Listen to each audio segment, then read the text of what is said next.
Today we are going to talk about all 23 books I read in December and January. I read 10 romance books and 13 fantasy books with a bunch of different subgenres in there as well. YA, some romances that I also consider to be more women's fiction, as well as some fantasy romances. Hi, if you're new here, my name is Emily. I've been posting on BookTube for a little bit over a year now, and if you enjoy these videos, I would appreciate it if you would subscribe and stick around. I have some exciting videos coming out. The first book I finished way back in December. It's so weird to talk about this book now, but I just never filmed a December wrap-up, so we're getting a recent reads of the last 2 months. I read How to End a Love Story by Yulin Kwong. I had been wanting to pick this up for a while, and I finally did, and I'm really happy I did it. This is the author's debut novel, and I thought she did a really good job. I gave it 4 stars. We're following an author whose book is being adapted into a movie or a show. I think it's a show. But she gets invited to the writer's room, and in the writer's room, there's someone from her past, and they were connected to each other in a very tragic way. So a lot of these old feelings get brought up, and inevitably this is a romance. I did read more like women's fiction though, and I liked, so feelings get brought up, tensions build. I really enjoyed the romance in this. I also really enjoyed the underlying plots, the screenwriter plot, family drama that got brought up throughout, and then also that underlying event that kind of kept them tied together throughout this book. I feel like the relationship started off slow. It was kind of, I guess if you wanted to put it into a trope, an enemies to lovers because of the tragic event, but started off slow. There was loathing with underlying tension, and then I feel like the physical aspect kind of picked up out of nowhere, which I like when it's more of a slow burn, but I didn't really have that big of a problem with it, so I kind of overlooked it. Overall, really enjoyed this. Would recommend. If this author chooses to release another book, I will probably pick it up too. I feel like that's how you know, especially with debut authors or authors you are getting into, if you like their works, is if you want to read another one of their books that they come out with or have already published. Then I read way too many holiday romances.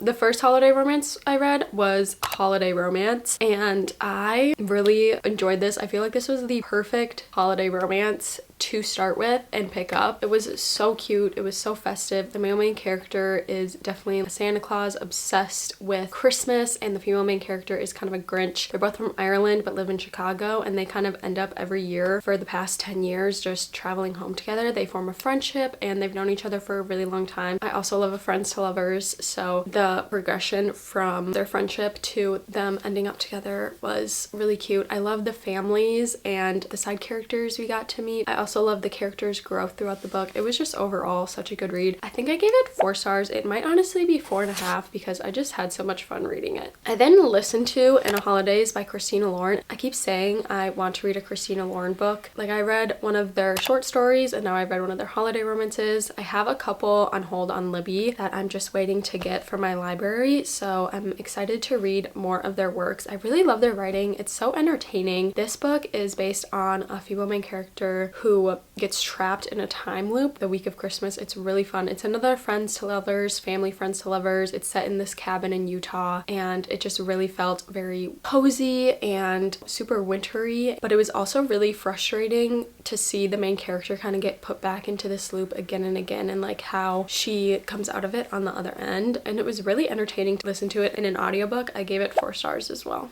Alright, A Reaper at the Gates, the 3rd book in the Ember in the Ashes series. This quickly became my favorite book in the series. So much happens in this book, in this world, and we are just thrust into the implications of everything that has led up to now. The first book, we're following 2 characters, a slave girl named Leia, and the top of the military podium, a mask, Elias. And Elias is in this kind of war training college, and Leia is a slave there. They both are kind of tethered together by unexpected circumstances. The world building of this series is done so incredibly well. For a YA series, I'm seriously so impressed. There is a subtle plot of romance, but this is a fantasy series. The reveals in this book, wow. I gave this one 4.5 stars. I loved it so much. There was so much action. We got to learn more about the big evil that they're trying to fight. It was also interesting because the villain, I feel like you could relate to him, and I feel like that's what makes such a good villain, is when you can understand their motivations or like what led them to where they are. They're not so out of touch. They're doing it because of things that have happened to them. Love this book. Love this series. 5-star series for sure. Then I got back into my Christmas romance grind and read Love Light Farms by B.K. Borson. This is the first book in this interconnected series, and I had a lot of fun. It wasn't very in your face. If you're looking for a more subtle little wintry read. I thought this was really enjoyable. The female main character is a tree farm owner and the male main character is her best friend. The tree farm is in a kind of financial crisis, so she submits an application to this competition and says her male best friend is her boyfriend. So they end up fake dating so they can hopefully save her Christmas tree farm. I thought this was so cute. It's set in a small town, so all those aspects that I love about small town romances are a part of this book. The community, the being there for each other, and also I love that they are best friends, so they know so much about each other and are there for each other, and would 100% recommend. I think I gave it 4 stars. I then read One Day in December, which is interestingly my only DNF of the entire year. I got like a little over 50% of the way through and just could not keep going. I was just annoyed. I was like, these characters are really annoying me. I skimmed the last 50% and was like, okay, they just lost the plot, basically. They got so deep into the wrong things that I just couldn't deal with it anymore. Basically, this guy and girl make eye contact while she's getting on a bus and he's at the bus stop, and they fall in love in this 10-second window, and then she leaves, and then come to find out her roommate starts dating him. They go from there, and I feel like a lot of people like this book, but it just wasn't for me. Give it a try if you want. It just really pissed me off, and I was like, I don't need to be feeling this way about a holiday book. So I DNF'd it. I probably won't pick it up again. So we'll be donating this soon. I then read my second Annabelle Monaghan book, Nora Goes Off Script. I love Annabelle Monaghan and her writing. Her books are not long enough for me.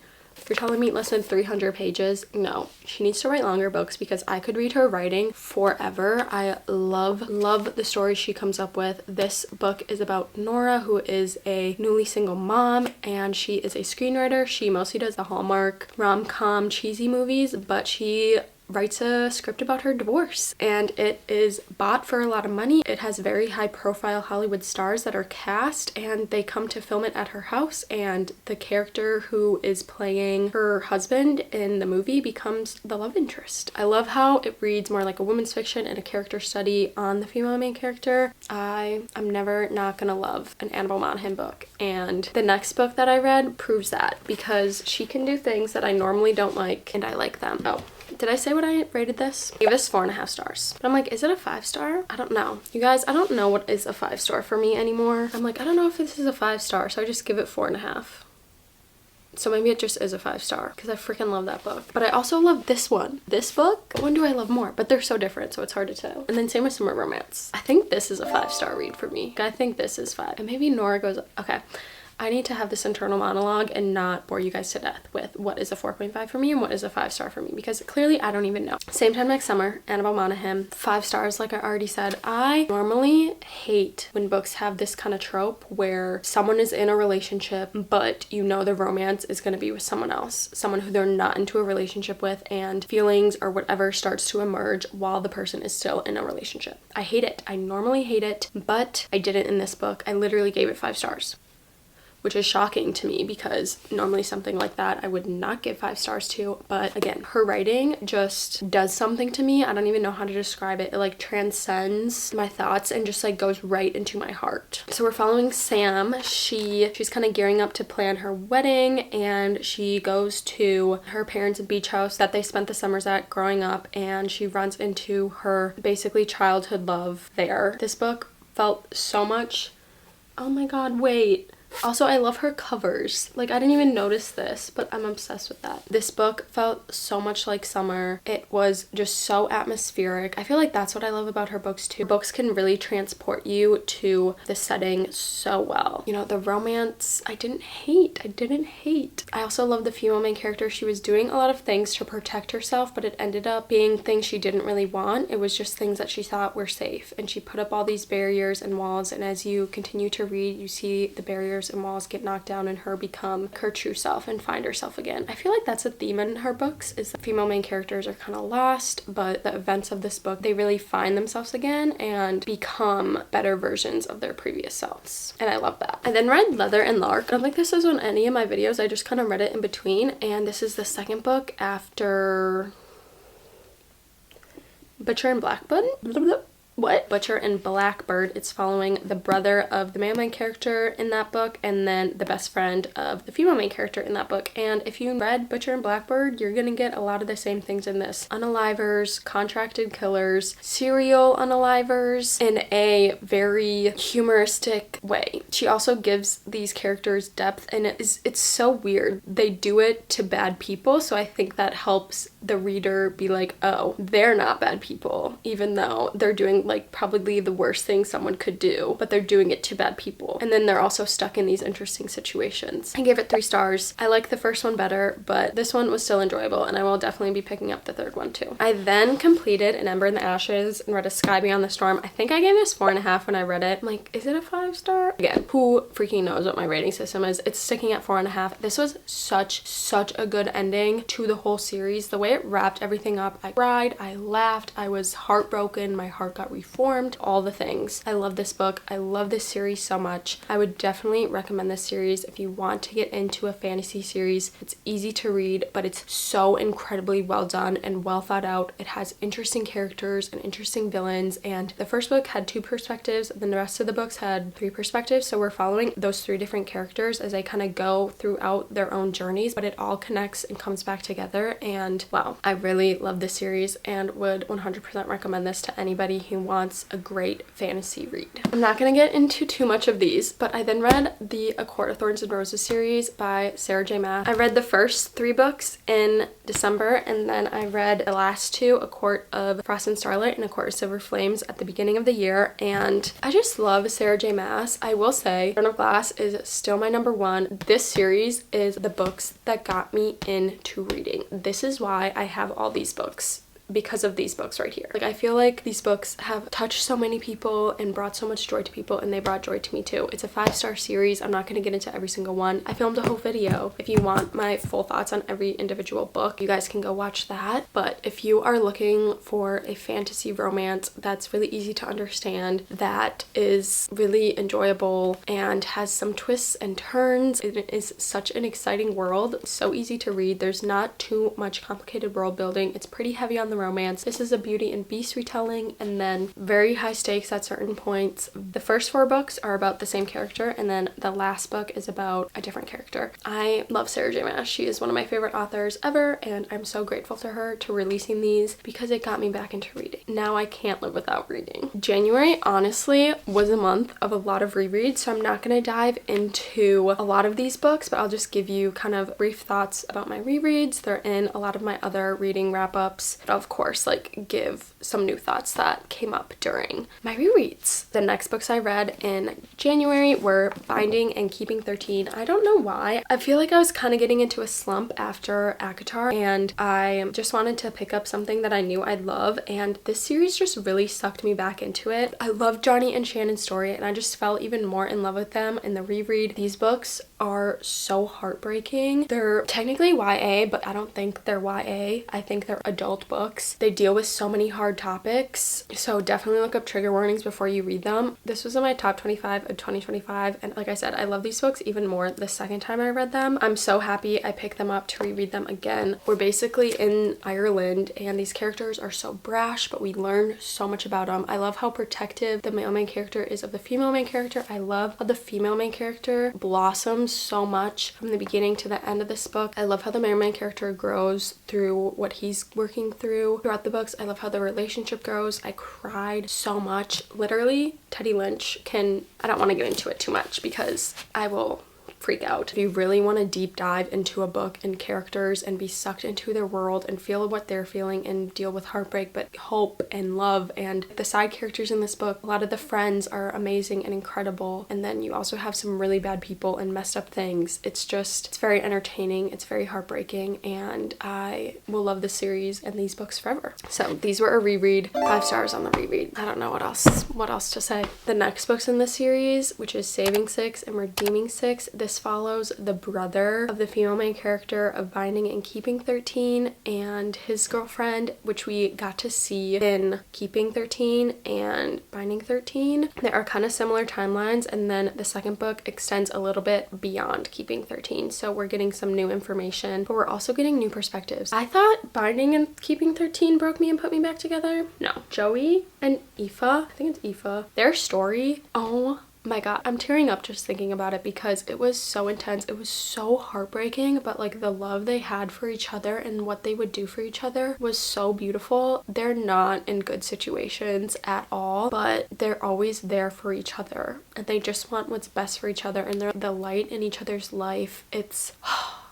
I didn't want to keep reading the series because I don't know if I'd like it better. Like, does it get better than Binding and Keeping 13? It's just as good, if not better. If you enjoyed Binding and Keeping 13, keep going. Read the rest of the series. I'm so happy I read these books. I read them at the beach, which was interesting because it's a really emotionally heavy books that I'm reading at the beach, and I think I gave them like 4.5, but like honestly, I feel like every book 5 stars. I feel like I'm gonna keep saving 6 at 4.5, but redeeming 6 gets 5 stars. It's so freaking good. Please read these books. Please read these books. Book Talk knew what they were talking about when they talked about those books because it was so good. I then did my annual reread of Beach Read by Emily Henry, and she gets 5 stars. I love Gus in January so much. I love Emily Henry's writing so much. I will never be sick of her writing. I could read her books just on a loop. I read the special edition of Beach Read. I underlined so many things. I didn't want to tab because I didn't want to ruin the sprayed edges, but this is one of my prized possessions. I saw they're coming out with a People We Meet on Vacation special edition that's kind of like this, and I was like, not even gonna get this special edition, and then I saw it in Target and I was like, I'm getting it. So I guess I'm getting all of the ones that come out now because I want to support my queen. I love her. I love her books. She writes my favorite romances, but also has such fun and unique underlying plots and things that the characters are going through. This book has a lot to deal with grief, a suicide cult. They're both writers. All of her books have some type of bookish people in them, which I love. If you haven't read an Emily Henry book yet, please do yourself a favor. You cannot go wrong with any of them. My favorites are every single one of them. What's my favorite? Beach Read is my 6 stars. This is my 6 star, one of my favorite books ever. It's like this and The Nightingale. Funny story, can't go wrong. Happy Place, can't go wrong. Book lovers, I have a newfound love for book lovers. I love book lovers so much. But I also love People We Meet on Vacation too. So it's like, you just cannot go wrong. Any of Emily Henry's books. Do yourself a favor and pick one up right now. I then did my reread of Fourth Wing and Iron Flame. Again, if you want to see my full thoughts, you can watch my reading vlogs, but these were also a reread to prepare for the Onyx Storm release, and I'm so happy I read this. I love being in the world of Besgaeth War College. I love dragons, I love Xaden, I love Violet, I love Redok, I love Rhiannon, I love like Mira. Oh my gosh, I love all the characters in these books. It's fly or die. I am 100% invested in this series. These both get 5 stars on the reread. The first time I read this, I didn't like this one as much. Iron Flame, the second book, but the second time it's getting 5 stars because she is that girl. The first one was very heavy on the romance, and then we get a lot more into the world building in the second one, and they both have the most insane twists. Miss Rebecca, please spare us from the pain. I said this in the video, but she does not hold any punches. You are like, oh, this is your favorite character? Well, they're, no. Okay, thanks, queen. Or some really bad stuff happens to your favorite characters, and you're like, well, that's just lovely. Thanks for that. So, both 5 stars on the reread. So happy I reread them because there's so many characters in these books.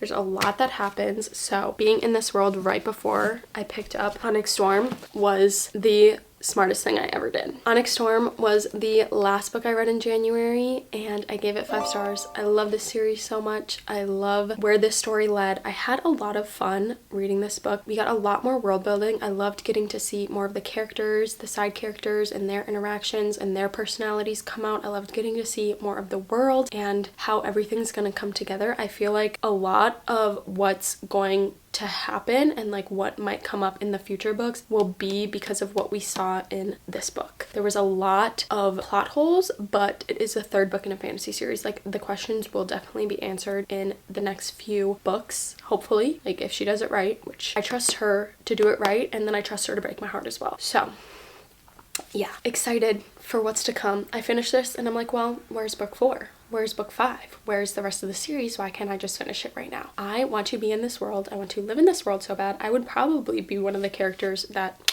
so quickly, because it's very life or death. It's so high stakes. I loved also, this book. In this book, our female main character Violet, her smarts, what she knew, showed off so much in this book. Also, a lot of things really broke my heart in this book. And then the ending again. I'm like, why do you have to keep doing this to us? Why do you have to keep doing this to us? It's entertaining, but I just get so worked up about it, as you can tell. I just need to like bring me here.